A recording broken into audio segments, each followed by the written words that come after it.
ऐसा व्यक्ति कभी गरीब नहीं होता। नमस्कार, जय श्री राधे, जय श्री कृष्णा। दोस्तों, आज की वीडियो, आज का प्रसंग बड़ा ही रहस्यमयी और शिक्षाप्रद है। दोस्तों, ये कहानी जो हम सुनाने जा रहे हैं वो एक राजा भोज और गंगू तेली की कहानी है, जो लोक कथा से ली गई है। दोस्तों, बड़ी ही होनी प्रबल होती है। कहते हैं कि यदि हमारे पास में धन है या सुंदर शरीर है, शरीर में ताकत है, तो हमें उस चीज़ का घमंड नहीं करना चाहिए, क्योंकि होने से कभी पेश नहीं जाती है। कब क्या हो जाए हमारे साथ कोई भरोसा नहीं रहता है। दोस्तों, वैसे भी बताया है कि धनी वही है जिसे धन का घमंड नहीं होता है। जो धन पाकर के गुरूर में आ जाता है, घमंड में आ जाता है, वो धनी कहलाने योग्य नहीं रहता। तो दोस्तों, आज की कहानी कुछ ऐसी ही है जो हम सुनाने जा रहे हैं। राजा भोज और गंगू तेली की सही ढंग से सुन लीजिए। आप जीवन में कभी गरीब नहीं बन सकते हो। तो कहानी शुरू करते हैं। उससे पहले निवेदन है आपसे, अभी तक इस चैनल को आपने सब्सक्राइब नहीं किया तो चैनल सब्सक्राइब अवश्य ही कर लेना, ताकि जो भी वीडियो हम अपलोड करें उसका नोटिफिकेशन सबसे पहले आप तक पहुंचता रहे। हो सके अपने सगे संबंधी मित्रों तक, दोस्तों तक इस वीडियो को शेयर भी करना। तो यह कहानी कर्मों के फल पर आधारित है। तो चलिए दोस्तों, कहानी को शुरू करते हैं। जो राजा भोज थे वे बड़े ही न्यायकारी और धर्म करने वाले, प्रजा को पुत्र जैसा वात्सल्य देने वाले राजा थे। उनके दरबार में अनेक विद्वान लोग रहते थे। राजा बहुत चापलूस और चाटुकार लोगों से हमेशा दूर रहते थे। राजा भोज को उनकी प्रजा देवता के समान पूजती थी, उन्हें बड़ा आदर सम्मान देती थी और उनका जय जयकार करती थी। दोस्तों, राजा अपनी प्रजा के दुख तकलीफ का पता लगाने के लिए रात्रि में भेष बदल करके उनके घरों के आसपास घूमते थे, जिससे वह अपनी प्रजा के दुख सुख का सही से पता लगा लेते थे। दोस्तों, एक दिन रात्रि के समय राजा भोज एक गरीब ब्राह्मण की झोंपड़ी के पास से गुजर रहे थे। तभी उनकी नज़र एक गरीब ब्राह्मण और ब्राह्मणी पर पड़ी। ब्राह्मण की झोंपड़ी में एक छोटा सा दीपक जल रहा था। वह ब्राह्मण अपनी पत्नी से कह रहा था कि अब मैं बहुत बूढ़ा हो चुका हूँ, कमज़ोर हो गया हूँ। मेरे शरीर में अब इतनी शक्ति नहीं है, इतनी ताकत नहीं है जो अपने जजमानों के घर जाकर के पूजा पाठ करूं और वहां से धन को पाकर के अपने घर की जीविका को चलाऊं। जो मुझे काम करने की सामर्थ्य थी वो खत्म हो चुकी है। अब मुझसे कुछ काम भी नहीं होता। और वो ये भी सोच रहे थे कि हमारे पास कोई पुत्र भी नहीं है जो काम करके हमें खिला सके। अब बड़ा दुखी होता है वो ब्राह्मण अपनी पत्नी से। अब तो वो सोच रहे हैं कि एक ही रास्ता है कि मैं राजा भोज के दरबार में जाऊं। गरीब ब्राह्मणी ने कहा, ठीक है स्वामी, कहते हैं कि राजा भोज बड़े दयालु हैं, वह हमारी मदद जरूर करेंगे। दूसरे दिन सुबह होते ही वह ब्राह्मण राजा भोज के दरबार में पहुंच गया। दोस्तों, राजा का अभिवादन करते हुए ब्राह्मण कहने लगा, महाराज, मैं 80 साल का बूढ़ा और कमज़ोर व्यक्ति हूँ। ऐसी दशा में खुद काम नहीं कर सकता। कहते हैं कि बुढ़ापे का सहारा एक पुत्र होता है, पर मेरा दुर्भाग्य है, मेरी किस्मत ऐसी खराब है कि मेरा कोई पुत्र भी नहीं है। अब ऐसी स्थिति में राजन, मुझे 2 समय की रोटी मिलना बड़ी मुश्किल हो गई है। राजा भोज ने उस ब्राह्मण की गरीबी का पता रात्रि में ही लगा लिया था। इसलिए राजा भोज ने उस ब्राह्मण को 100 सोने और चांदी के सिक्के दे दिए। ब्राह्मण के पास अब इतना धन आ चुका था कि सुखपूर्वक अपना जीवन व्यतीत कर सकता था। ब्राह्मण खुशी खुशी घर पहुंचा और वह रुपए एक लकड़ी के संदूक में रख दिया। लेकिन रात्रि में एक विचित्र घटना घटी। सुबह जब वह ब्राह्मण संदूक खोलता है तो सारे पैसे गायब हो गए थे। ब्राह्मण सोच में पड़ गया कि उसके घर के दरवाजे सुबह तक बंद थे, कोई व्यक्ति घर के अंदर भी नहीं आया। रुपया कहाँ चले गए, वो धन कहाँ चला गया। वह ब्राह्मण व्याकुल होकर के सुबह दूसरी बार राजा भोज के दरबार में पहुंच गया और रात का सारा हाल बताया। राजा ने उसे दूसरी बार भी 100 सोने चांदी के सिक्के दिए। ब्राह्मण बहुत खुश हुआ। जब ब्राह्मण उन पैसों से उस खजाने से अपना नया घर बनवा सकता था, किंतु होने को तो कुछ और ही मंजूर था। ब्राह्मण रात्रि को गहरी नींद में सोता था। उसने स्वप्न में देखा कि राजा भोज उससे कह रहे हैं कि ब्राह्मण देवता, राज्य पर बहुत बड़ा संकट आ गया है। मैंने जो सुबह तुम्हें रुपए दिए थे वो मुझे वापस दे दो। ब्राह्मण ने खुशी खुशी वह रुपए वो खजाना लौटा दिया।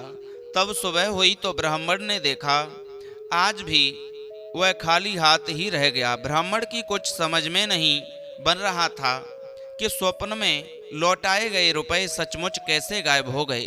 दोस्तों, वह गरीब ब्राह्मण सुबह राजा भोज के दरबार में पुनः पहुंचा और रात्रि का सारा वृतांत राजा के सम्मुख बता दिया। राजा खुद आश्चर्य में पड़ गया। वह चकित था कि राजा ने अपने कोषाध्यक्ष को आदेश दिया कि 100 सोने और चांदी के सिक्के ब्राह्मण को पुनः दिए जाएं। राजा की आज्ञा का पालन हुआ और ब्राह्मण खुशी खुशी उन 100 सोने और चांदी के सिक्कों को लेकर के अपने घर लौट आया। राजा भोज ने निश्चय कर लिया था कि वह आज रात्रि खुद ब्राह्मण की कुटिया के पास पहुंच करके सब कुछ अपने आंखों से देखेगा। दोस्तों, रात्रि में राजा जब ब्राह्मण की कुटिया के पास पहुंचा तो रात्रि के तीसरे पैर की घटना देख करके राजा खुद हैरान था। राजा ने देखा कि बिल्कुल उसी की सकल सूरत वाला एक व्यक्ति ब्राह्मण की कुटिया में पहुंच गया। वह रुपया वापस मांग रहा है। राजा भोज ने जब यह देखा तो राजा से रहा नहीं गया। राजा अपने उस हम सकल वाले व्यक्ति के पास में पहुंच करके कहने लगे कि महाशय, आप कौन हैं जो इस गरीब ब्राह्मण को दुखी कर रहे हैं? आप राजा नहीं हैं, राजा तो मैं हूँ। आप इस तरह से क्यों इस ब्राह्मण को दुखी कर रहे हैं और मुझे बदनाम कर रहे हैं? राजा के उस हम सकल के व्यक्ति ने राजा से कहा, राजन, आप नहीं जानते कि यह निर्धन ब्राह्मण अपने किए कर्मों का फल भोग रहा है। इस ब्राह्मण के रुपए या तो गायब हो जाएंगे या इतना इसका बना बनाया मकान गिर जाएगा। यह इस पैसों का उपयोग नहीं कर पाएगा क्योंकि सुख इसके भाग्य में है ही नहीं। कहते हैं कि हर व्यक्ति को उसके किए गए पूर्व कर्मों का फल अवश्य मिलता है। इस ब्राह्मण की निर्धनता इसके पूर्व में किए गए कर्मों के कारण ही मिली है। राजा भोज ने कहा, इसमें कोई संशय नहीं है महाराज, लेकिन मैं आपसे विनती करता हूँ कि इसे कोई इसकी करनी का दंड भोगाने के लिए मैं तैयार हूँ। राजा ने बहुत देर भी नहीं की, तब हम सकल राजा से कहने लगा, राजा, होनी का दंड तो सबको मिलता है। मनुष्य कर्मों और भाग्य का गुलाम तुम्हें भी अपने पूर्व में किए गए कर्मों का फल भोगना पड़ेगा। इससे कोई बच नहीं सकता। इस दुनिया में सबको प्रकृति से लड़ना पड़ता है। यह प्रकृति ही सबको अच्छा और बुरा अवसर प्रदान करती है। कर्मों का खेल बड़ा विचित्र है। यह कहकर के वह राजा का हम सकल गायब हो गया। दोस्तों, एक दिन राजा अपने सबसे तेज और ताकतवर घोड़े पर सवार होकर के जंगल में शिकार खेलने के लिए निकल पड़े। राजा के साथ कुछ सिपाही भी थे। सारा दिन शिकार की तलाश करते रहे। वह अपने राज्य की सीमा पर पहुंच गए। राजा के सिपाही पीछे छूट गए। तभी उसे घोड़े ने एक ऊंची पहाड़ी से छलांग लगा दिया। राजा भोज को जब होश आया तो उन्होंने देखा कि वह पड़ोसी राजा बड़े भाइयों के कब्जे में। सिपाहियों ने पूछा कि तुम कौन हो, यहाँ कैसे आए? राजा की जुबान बंद हो गई थी। राजा ने कोई उत्तर नहीं दिया। इस पर सिपाहियों ने राजा को हमलावर शत्रु समझ करके मारा और पीटा और घायल करके नगर के बाहर सुनसान जगह पर फेंक दिया। दोस्तों, तभी उस राज्य का रहने वाला गंगू तेली उधर से गुजर रहा था। उसकी नजर राजा पर पड़ी। वह घायल राजा को देख करके उसे उठा करके अपने घर ले गया, क्योंकि राजा के भाग्य की विडंबना ही राजा को गंगू तेली के घर पहुंचा दिया। दोस्तों, किसी ने कहा है, कर्म जो करे सो कर छोड़े। कर्म जो करता है उसमें हम और आप कुछ कर ही नहीं सकते। गंगू तेली ने राजा की मल्हम पट्टी की, राजा को स्वस्थ कर दिया। राजा को जब होश आया तो राजा ने अपने जीवन डाटा को देखा, लेकिन राजा तो बेजुबान हो चुका था। गंगू तेली राजा को देखकर ही समझ गया कि वह कोई कुलीन व्यक्ति है, जो भाग्य का मारा है, भाग्यहीन है। इसीलिए इसे शत्रु समझ करके पीटा गया है। कुछ दिन बाद ही राजा भोज पूर्ण रूप में स्वस्थ हो गए, लेकिन राजा भोज यह जानते थे कि सभ्यता जानने पर इस राज्य का राजा उन्हें शत्रु समझ करके जेल में डाल देगा। इसीलिए राजा बहुत चुप रहे। गंगू तेली ने राजा को कोल्हू पेरने का काम दिया। राजा ने उन्हें सहज ही स्वीकार कर लिया। गंगू तेली खुद भी राजा के साथ कोल्हू का बैल बनता था, किंतु हीरा तो कोयले के बीच भी चमकता है और चिंगारी घर अंधेरे में भी चमकते हुए दिखाई देती है।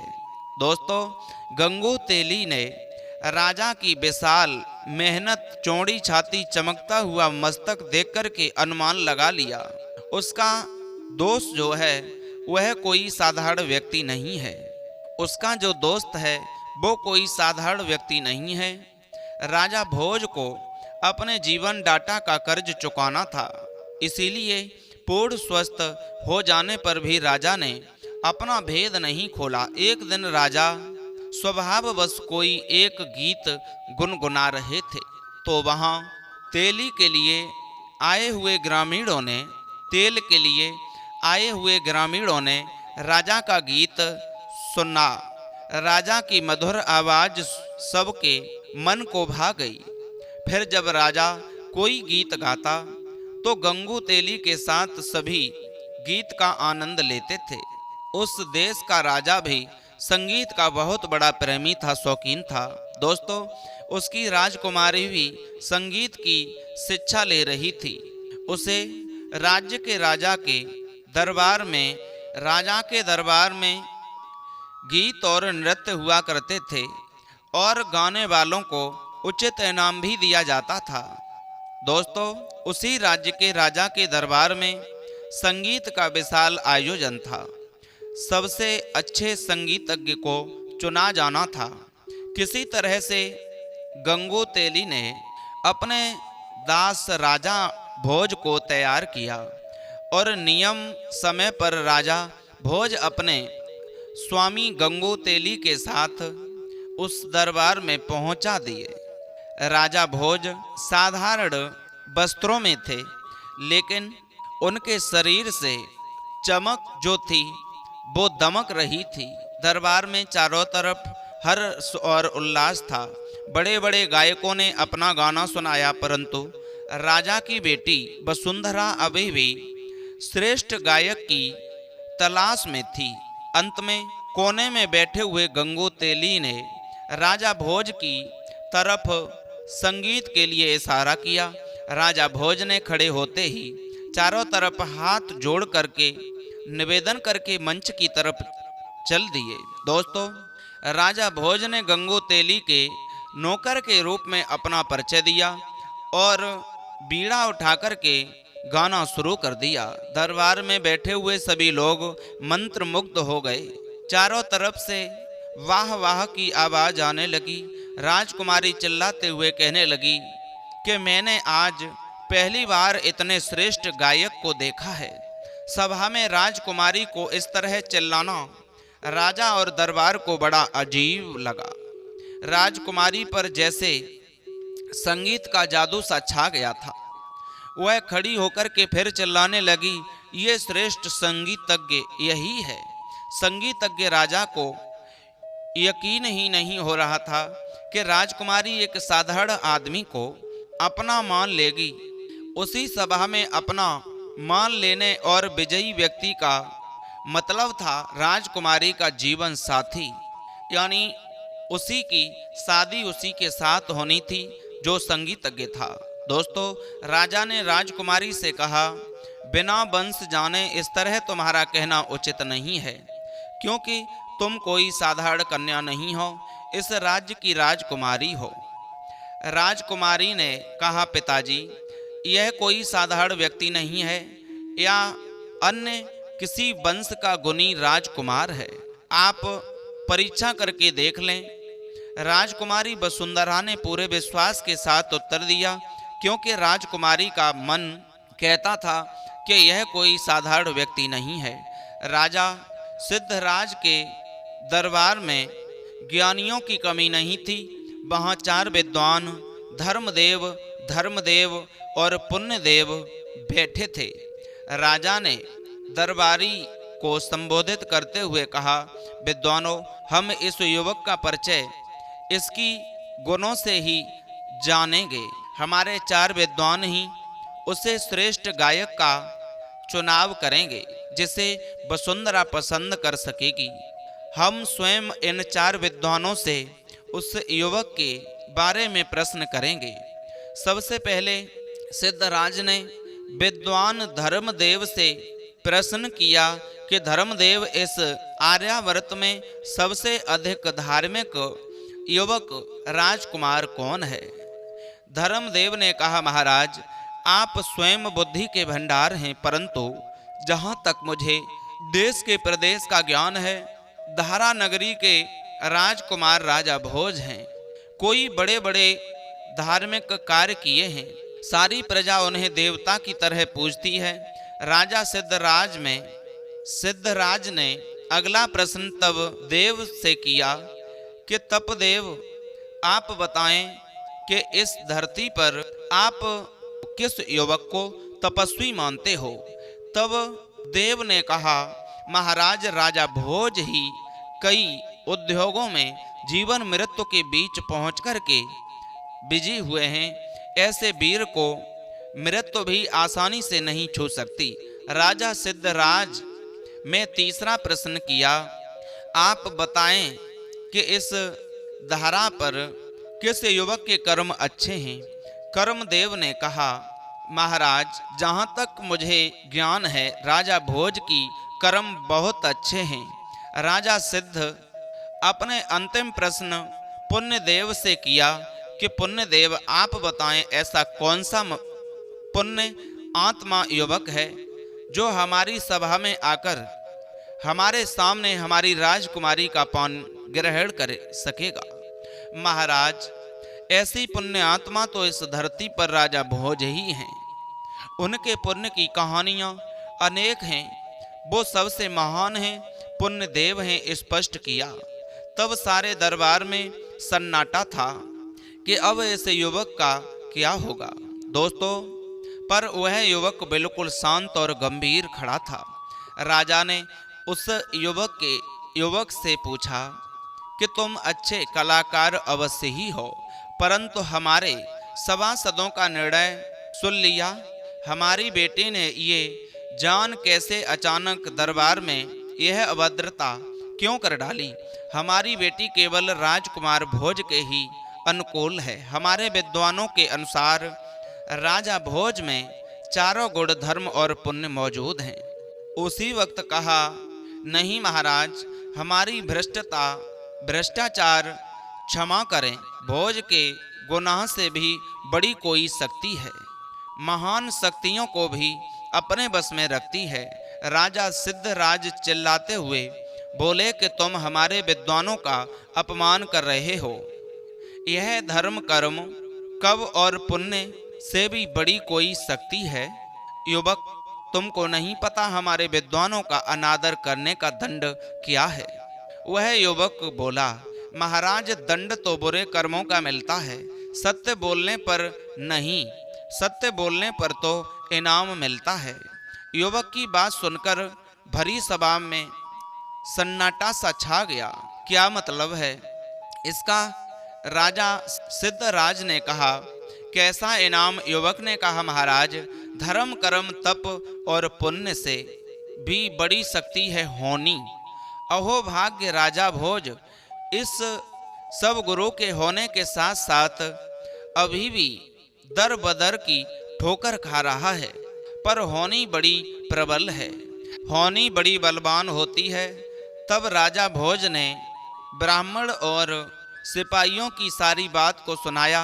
महाराज, आपके सैनिकों ने तो मुझे मार कर फेंक दिया था, पर यह तो भला हो मेरे जीवन दाता गंगू तेली का, जिन्होंने मेरे प्राण बचा लिए। मैंने उन्हें भी अपना परिचय न दे करके उनकी दास्तां को स्वीकार कर लिया। सारी सभा में हर्ष का माहौल हो गया। पूरी सभा में राजा भोज का जय जयकार होने लगा। इसी के साथ राजकुमारी वसुंधरा ने राजा भोज के गले में जयमाला डाली और विवाह किया। राजा भोज का विवाह पूरे विधि विधान के साथ हुआ। दोस्तों, इस समय होनी राजा भोज पर प्रसन्न थी। हर व्यक्ति की जुबान पर बस एक ही बात थी कि वहाँ राजा भोज और कहा गंगू तेली। दोस्तों, उम्मीद है आप समझ गए होंगे कि होनी बड़ी बलवान होती है, होनी बड़ी प्रबल होती है।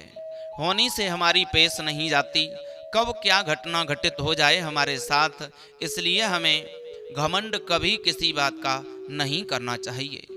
उम्मीद है दोस्तों ये वीडियो ज़रूर पसंद आई होगी। यदि अच्छी लगी तो चैनल सब्सक्राइब करें, लाइक शेयर कमेंट करना न भूलें। फिर मिलते हैं ऐसे ही नए इंटरेस्टिंग टॉपिक।